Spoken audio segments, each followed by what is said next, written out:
Hello, everybody. It's Christy Birchville, and today we are looking at First John. We're in chapter 3 and looking at verses 16 through 18.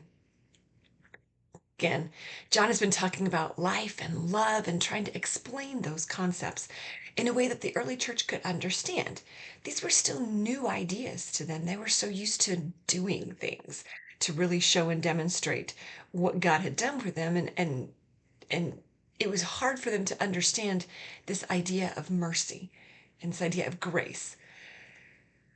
So First John chapter 3, verse 18 says, "Dear children, let us not love with words or with speech, but with actions and in truth."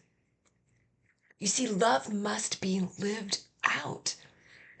As John goes through all these descriptions of what it actually means to love, you see, we can talk about love and we can explain about love, but if we aren't actually demonstrating love, what's the point?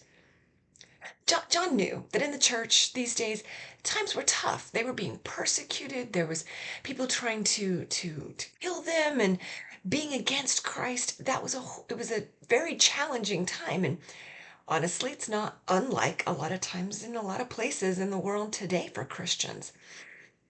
But John wanted the church to realize part of being like Christ is demonstrating the love by taking care of people who are going through these difficulties. I mean, the question is, are we living out the love of Christ and demonstrating that love by sharing it with others?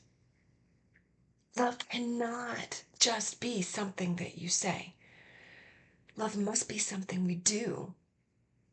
As we evaluate our own lives today, what are some areas where you can live out the love of Christ today?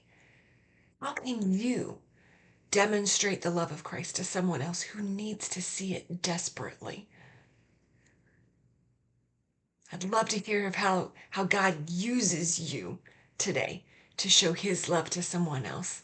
So make sure you comment and share that. And if you've missed any of the previous sessions, there's always a link in the description below. It'll take you to the full playlist. Make sure you subscribe so I can see you tomorrow. Thanks so much.